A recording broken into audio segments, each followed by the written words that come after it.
Welcome to வியாவர்ஷினி audio novels சேனலை நீங்கள் like பண்ணிக்கோங்க, ஷேர் பண்ணுங்கள், சப்ஸ்கிரைப் பண்ணுங்கள். கூடவே பெல் ஐக்கானை கிளிக் பண்ணி சேனல்ஸ் பற்றின அப்டேட்ஸை உடனுக்குடனே தெரிஞ்சுக்கோங்க. இன்றைக்கி நம்ம எழுத்தாளர் வியாவர்ஷினி எழுதின அக்னித்தாரகைங்கிற கதையோட அத்தியாயம் 14. விக்ரமின் வீட்டில் 2 காரும் நின்றது. விக்ரம் ஏற்கனவே வீட்டில் உள்ளவர்களுக்கு நடந்ததை சொல்லியதால் கார் நிற்கும் சத்தம் கேட்டு கவிதா ஆரத்தி தட்டுடன் வெளியே வந்து ஆதியையும் விழியையும் சேர்ந்து நிற்கச் சொல்லி ஆரத்தி சுற்றி பொட்டு வைத்து உள்ளே அழைத்து போக சொன்னாள். அனைவரும் ஹாலில் அமர்ந்திருக்க வெங்கட் தாத்தாவும் ஜானகி பாட்டியும் வந்தனர். விழியும் ஆதியும் இருவரது காலிலும் விழுந்து ஆசீர்வாதம் வாங்கினர். அடுத்து வேதாச்சலம் கவிதா தம்பதியர் காலில் விழுந்து ஆசீர்வாதம் வாங்கிய பிறகு இருவரும் உட்கார்ந்தனர்.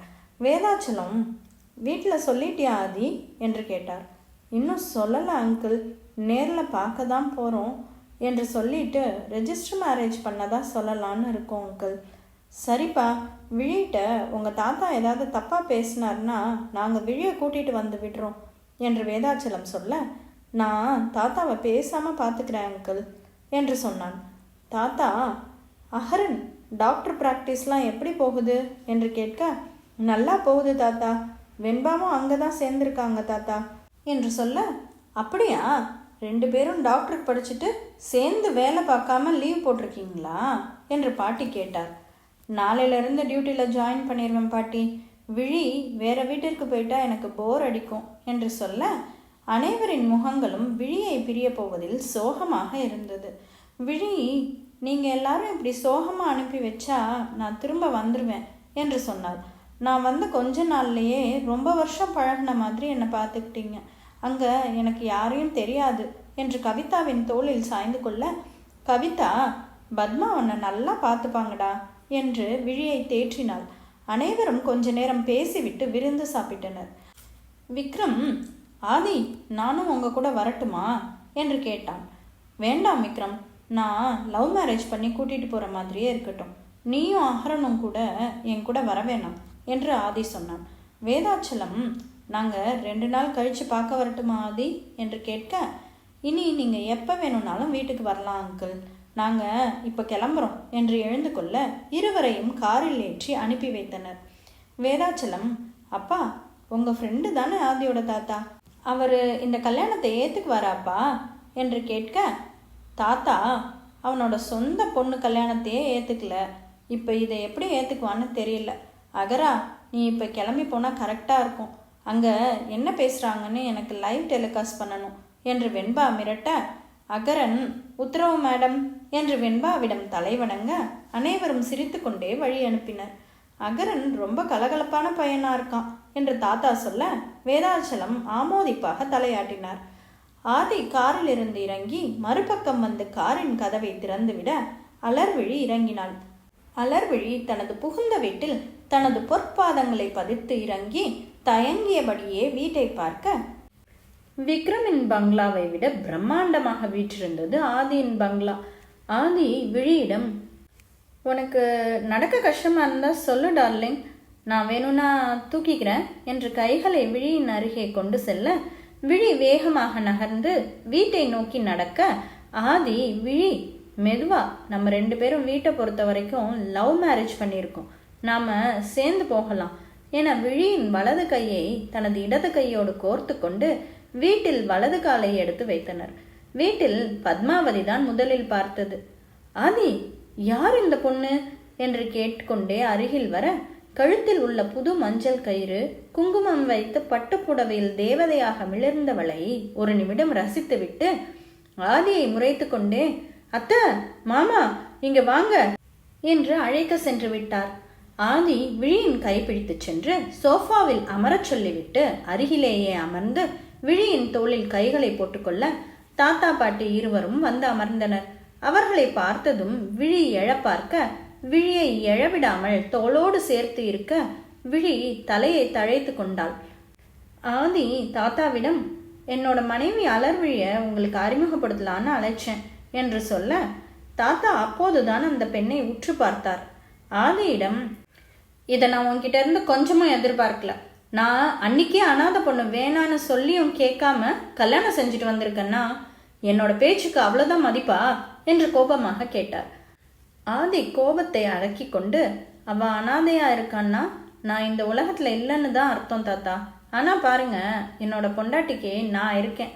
பாட்டி அனாதைன்னு சொன்னா உங்களுக்கு கோபம் வராதா என்று கேட்க, என்னோட பொண்டாட்டிக்கு தான் நான் இருக்கேன், என்னோட பையன் இருக்கான் என்று தாத்தா சொல்ல, சரி தாத்தா, நீங்க சொல்றது கரெக்டு தான். என்னோட டார்லிங்க்கு நான் மட்டும் போதும்னு சொல்றா. வேணா உங்களுக்காக பேசி ஒரு பையன் ரெடி பண்றேன் என்று சொல்ல, பத்மா, இதெல்லாம் நீ கேட்க மாட்டியா என்று பாட்டி கோபமாக கேட்டார். நானும் வீட்டில் உங்கள் கூட தானே அத்தை இருக்கேன். ஆதி இப்படி செய்வான்னு எனக்கு மட்டும் என்ன தெரியுமா என்று பத்மா சொன்னார். ஆதி, ஏண்டா இப்படி திருட்டு கல்யாணம் செஞ்ச? சொல்லியிருந்தா மாமாவே பிரம்மாண்டமாக கல்யாணம் பண்ணி வச்சிருப்பாரு என்று சொல்ல, எல்லாரும் சேர்ந்துக்கிட்டு என்னமோ செய்யுங்க என்று பாட்டி எழுந்து கொண்டு, ஏங்க வாங்க போகலாம், இவங்க கிட்டலாம் பேச முடியாது, ராஜா வரட்டும் பேசிக்கலாம் என்று தாத்தாவை அழைத்து கொண்டு சென்று விட்டார்.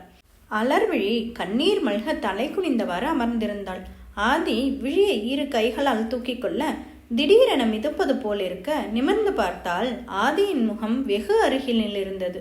அப்போதுதான் ஆதி தன்னை தூக்கி இருப்பதை பார்த்து கீழே இறங்க முயற்சி செய்தாள்.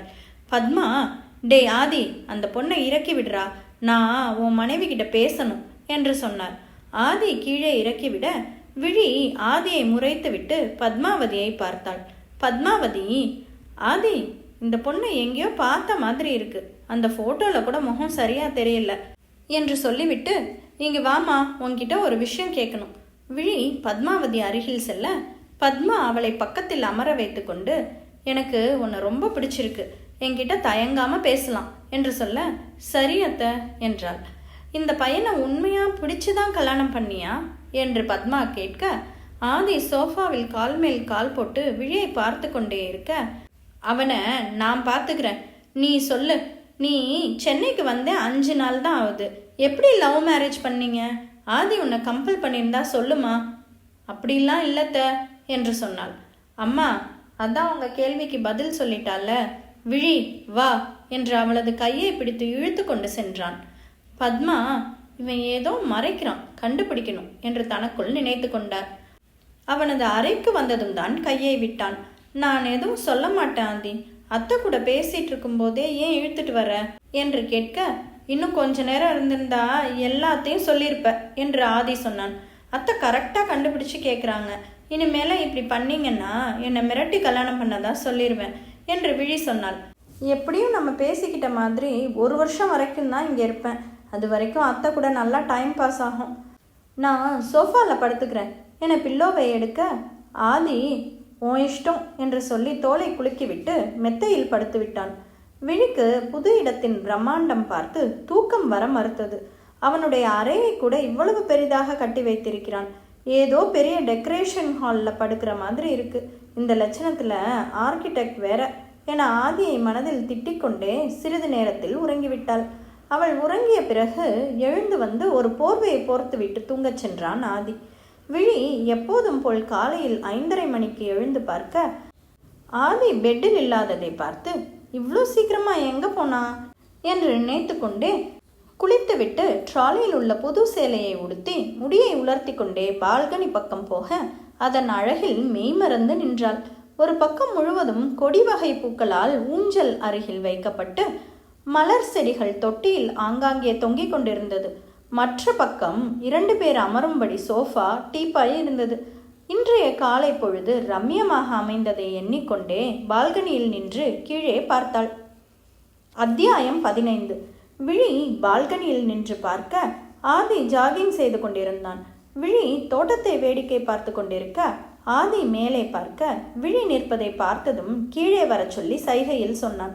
விழி நான் வரவில்லை என்று சொல்ல அகரன் ஜாகிங் பண்ணிக்கொண்டே, காலையிலேயே அன்னை கூட ரொமான்ஸா என்று கேட்டு செல்ல, இதற்கு பிறகு மேலேயே இருந்தால் சரியாக இருக்காது என்று நினைத்து கீழே வர பத்மா கிச்சனிற்குள் செல்வதை பார்த்து பின்னால் சென்றாள்.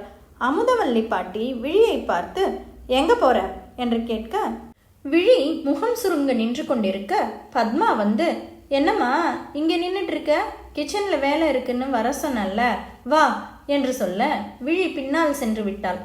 ஆதியும் அகரனும் ஜாகிங் முடித்து ஹாலில் வந்து உட்கார்ந்தனர். விழி உள்ளே சென்றதும் பத்மா, நல்ல வேலை நீ கிளம்பி வந்துட்ட, இல்லைன்னா அவங்க மேலேயே வந்திருப்பாங்க. தேங்க்ஸ் அத்தை, என்னை கரெக்ட் டைமுக்கு காப்பாற்றி விட்டுட்டீங்க என்று சொல்ல, நான் உன்னை வேலையை செய்ய தான் கூப்பிட்டேன் என்று சொன்னார். எனக்கு தெரியும் நீங்கள் அதுக்காக கூப்பிடல என்று சொல்லி கண்ணடிக்க, அதுக்குள்ளே என்னை பற்றி தெரிஞ்சுக்கிட்டியா என்று பத்மா சிரித்தார். என்ன நீ அம்மா கூட மட்டும்தான் பேசுவீங்களா? அகரன் கேட்க, விழி, வெண்பா கூட சண்டை போடாமல் இருப்பீங்களா? அண்ணி, உங்களுக்கு மட்டும் ஒரு சீக்ரெட் சொல்லவா என்று அகரன் கேட்டான். பத்மா அனைவருக்கும் காஃபி கலந்து கொண்டிருந்தார். அதற்குள் பாட்டி வந்து, காஃபியை இன்னும் போடாமல் 2 பேரும் என்ன பண்ணிட்டு இருக்கீங்க என்று கேட்க, அகரன் நைஸாக ஹாலிற்கு சென்றுவிட பத்மா விழியிடம் காஃபி ட்ரேயை கொடுத்து விட்டார். அத்தை, நான் எப்படி கொடுக்கறது? தாத்தா ஏதாவது திட்டா? அதெல்லாம் திட்ட மாட்டாரு. ஆதியோட அப்பா வந்துட்டாங்க, நான் போய் பார்க்குறேன் என்று சென்று விட விழி காஃபி ட்ரேயை எடுத்து சென்று பாட்டி தாத்தாவிடம் கொடுத்தார். ஆதி முன்னால் அமர்ந்திருந்ததனால் எதுவும் சொல்லாமல் எடுத்துக்கொள்ள அடுத்து அகரனிடம் கொடுத்துவிட்டு ஆதியிடம் நீட்டினாள்.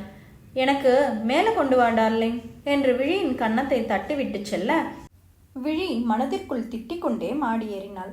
அப்போதுதான் மது எழுந்து வர, அகரன், இப்பதான் அண்ணி போனாங்க, நீ இப்போவும் மிஸ் பண்ணிட்ட என்று சொல்ல, எப்படியும் சாப்பிட வருவாங்கல்ல, அப்ப பார்த்துக்கிறேன் என்று மது சொன்னாள்.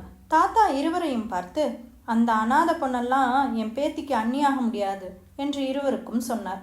தாத்தா, நான் ஹாஸ்பிட்டல் கிளம்பணும் என்று அகரன் சொல்ல, கனகாக்கா, எனக்கு ஒரு காஃபி வேணும் என்று கிச்சனில் புகுந்து கொண்டாள் மது. இந்த வீட்டில் யாரும் நான் சொல்கிற பேச்சை கேட்கறதில்ல என்று தாத்தா சொல்லி கொண்டிருக்க ராஜா வருவதை பார்த்து, எப்போ வந்த ராஜா என்று பாட்டி கேட்டார். இன்னைக்கு காலையில் 5 மணிக்கு தான் வந்தேம்மா, பெங்களூர் ப்ராஜெக்ட் சக்ஸஸ்பா என்று சொல்லிக்கொண்டே அமர்ந்தார். ஆதி பண்ண வேலையை பார்த்தியா ராஜா? நம்ம கௌரவத்துக்கு இதெல்லாம் செட் ஆகாது, சொல்லி புரிய வை ராஜா, இது நியூஸ் சேனலுக்கு தெரியறதுக்கு முன்னால் சரி பண்ணணும் என்று சொன்னார். ஆதி மேரேஜ் ரெஜிஸ்டர் பண்ணி தான் கல்யாணம் செஞ்சுருக்கான்ப்பா, நம்ம யார்கிட்டையும் சொல்லாமல் அவனாக மேரேஜ் பண்ணான்ல, இனி அவன்கிட்ட எதுவும் கேட்க போகிறதில்ல என்று சொன்னார். தாத்தா, நான் என்னைக்கும் அந்த பிள்ளையை ஏற்றுக்கவே மாட்டேன் என்று எழுந்து கொண்டார். விழி ரூமிற்கு சென்றதும் ஆதியிடம், நான் என்ன உனக்கு வேலை செய்ய தான் வந்திருக்கேன்னு நினச்சிட்ருக்கியா என்று காஃபி ட்ரேயை கொடுக்க அவன் காஃபி கப்பை எடுத்து குடித்தான். நான் பாட்டுக்கு பேசிட்டே இருக்கேன் என்று விழி ஆதியின் முன்னால் சென்று இடுப்பில் 2 கைகளையும் வைத்து கொண்டு முறைக்க ஆதி விழியை கண்டுகொள்ளாமல் காஃபி கப்பை வைத்துவிட்டு ஜிம் ரூமுக்கு சென்றான். என்ன பேசாமல் போகிறான்? நான் தான் இவன் மேலே கோவப்படணும், இவன் கண்டுக்காமல் போகிறான் என்று நகத்தை கடித்து கொண்டு அதே இடத்தில் நின்று யோசித்து கொண்டிருக்க ஆதி குளித்து முடித்து தலையை துவட்டி கொண்டே விழியின் அருகில் வந்து தலையை சிலுப்பினான். தலையில் உள்ள நீர் முகத்தில் பட்டதும் நிமிர்ந்து பார்க்க ஆதி மிக நெருங்கி நின்றிருப்பதை பார்த்து பதறி விலகி பின்னால் கால் வைக்க சோஃபா தடுக்கி விழப்போனாள். ஆதி விழியின் இடையில் கை கொடுத்து கடைசி நொடியில் தன்னை நோக்கி இழுக்க விழி ஆதியின் மார்பில் கை வைத்து தள்ளினாள். ஆதி குளித்துவிட்டு வந்த ஈரத்தினால் கால் வழுக்க விழி தள்ளியதால் இருவரும் கீழே விழுந்தனர். ஆதி டவல் மட்டுமே கட்டி இருந்ததால் ஆதியின் வெற்று மார்பில் மேல் விழியின் உதடுகள் மோதியது. விழி கண்கள் விரிய ஆதியை பார்க்க அவன் விழியை கண்கள் வழியாகவே விழுங்கி கொண்டிருந்தான். விழி எழுந்த பிறகுதான் ஆதி தான் இருக்கும் நிலைமை புரிந்து வேகமாக எழுந்தான். விழி அந்த பக்கம் திரும்பி, இப்படிதான் பொண்ணு முன்னாடி வருவியா? ஹலோ, எக்ஸ்கியூஸ் மீ, என் பொண்டாட்டி முன்னாடி நான் எப்படி வேணுனாலும் வருவேன் என்று சொல்லி டவலை முன்னால் தூக்கி எறிந்தான். ஐயோ ஆண்டவா என்று சொல்லி கொண்டே வெளியே ஓடிவிட ஆதி உற்சாகமாக அலுவலகத்திற்கு கிளம்பி கீழே வந்தான். அனைவரும் சாப்பிட அமர்ந்திருக்க பத்மா பரிமாறிக்கொண்டிருந்தார். விழி மதுவிடம் பேசி சிரிப்பதை பார்த்து கொண்டே அவள் அருகில் அமர்ந்து டேபிளுக்கு அடியே கைவிட்டு விழியின் இடுப்பை கிள்ள விழி ஆ என்று கத்திவிட்டாள். மது, என்னாச்சு அண்ணி என்று கேட்க, இல்லை எறும்பு கடிச்சிருச்சு என்று சொல்லி சமாளிக்க ஆதி, அச்சச்சோ எங்கே கடிச்சிச்சு டார்லிங், சாப்பிட்டு வா, மருந்து போடலாம் என்று சொல்லி ஒற்றை புருவத்தை ஏற்றி இறக்கி கண்ணடித்தான். சிறிது நேரத்திற்கு முன் விழி வெளியே ஓடி வந்து மதுவின் மேல் மோத சாரிங்க என்று மன்னிப்பு கேட்டுக்கொண்டு கீழே கிச்சனை நோக்கி செல்வதை பார்த்து மது கிச்சனிற்கு வந்தாள். இருவரும் பேசிக்கொண்டிருந்தனர். மது, அம்மா உங்களுக்கு ஒரு பொண்ணு இருக்காங்கிறதையே மறந்துட்டு நீங்கள் மட்டும் அண்ணி கூட பேசுகிறீங்க என்று சினுங்கினாள். பத்மா விழியிடம், மதுவர்ஷினியை அறிமுகப்படுத்த, நான் அலர்விழி என்று தன்னை அறிமுகம் செய்து கொண்டாள். அண்ணி, அண்ணா கூட மட்டும் ஃப்ரெண்ட் ஆயிட்டீங்கன்னு என்னை வெறுப்பேத்துறான் என்று சொல்ல மதுவை விழிக்கு மிகவும் பிடித்துவிட்டது. உணவு வகைகளை எடுத்து மேசையில் வைக்கும்போது ராஜசேகர் வந்து அமர, விழி அவரை பார்த்து பயந்து கொண்டு காலை வணக்கம் சொல்ல, எனக்கு ஆதி மேலே தான் கோவம், ஓ மேலே இல்லைம்மா, என்னை பார்த்து பயப்படாத என்று சொல்ல விழி தலையாட்டினாள். அப்படியே என் தங்கச்சி மாதிரியே தலையாட்டுறம்மா என்று சொல்ல வியந்து நோக்கினான். மாமா எப்பவும் உனக்கு சப்போர்ட்டா இருப்பேன் என்று தலையில் கை வைத்து ஆறுதல் அளித்தார். விழிமா, ஆதி கூட ஆஃபீஸ்க்கு போ, இங்க இருந்தா தாத்தா பாட்டி ஏதாவது சொல்லுவாங்க, அவங்கள கூடிய சீக்கிரம் மாத்திரலாம் என்றார். அவளிடம் தாத்தா பாட்டியை தவிர அனைவரும் நன்றாகவே நடந்து கொண்டனர். ஆதியால் வேகமாக சாப்பிட்டுவிட்டு மாடி அறைக்கு சென்று பால்கனியில் வேடிக்கை பார்த்து கொண்டிருந்தாள். ஆதி வந்து விழியின் அருகில் நின்றான்.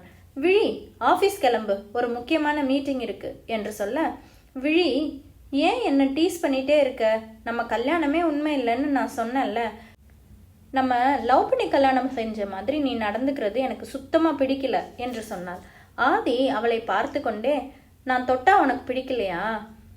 விழி ஆமாம் என்று தலையாட்ட, சரி இனி நான் பக்கத்தில் வந்தா ஏன்னு கேளு என்று சொல்லி சென்றுவிட விழியும் கிளம்பி ஆதியுடன் ஆஃபீஸ் நோக்கி சென்றான்.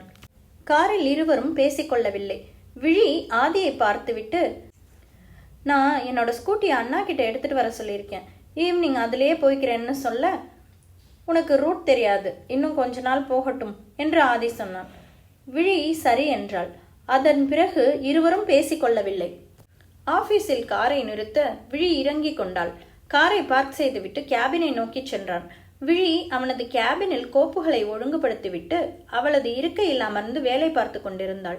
அன்றைய நாள் முழுவதும் ப்ராஜெக்ட் வேலைகள் அவனது நேரத்தை இழுத்துக்கொள்ள அவ்வப்போது விழிக்கு வேலை கொடுப்பதையும் மறக்கவில்லை. PA கிருஷ்ணன் அன்று லீவில் இருந்ததால் அனைத்தும் அவளை பார்த்து கொள்ள ஈவினிங் 6 மணிக்கு மேல் மணியை பார்த்தாள். ஆதியை பார்க்க ஒரு கமர்ஷியல் மால் கட்டுவதற்கான பிளானை ரெடி செய்து கொண்டிருந்தான். ஆதி கம்பெனிக்கு மிகவும் முக்கியமான ப்ராஜெக்ட் என்பதால் முனைப்புடன் வேலை பார்க்க விழி இரு கன்னங்களில் கை வைத்து வெயிட் பண்ணி டயர்ட் ஆனதால் அப்படியே டேபிளில் தலை வைத்து உறங்கிவிட்டாள். விக்ரமின் அழைப்பு வர ஏற்று ப்ளூடூத்தில் பேசிக்கொண்டே விழியை பார்க்க தூங்கிக் கொண்டிருந்தாள்.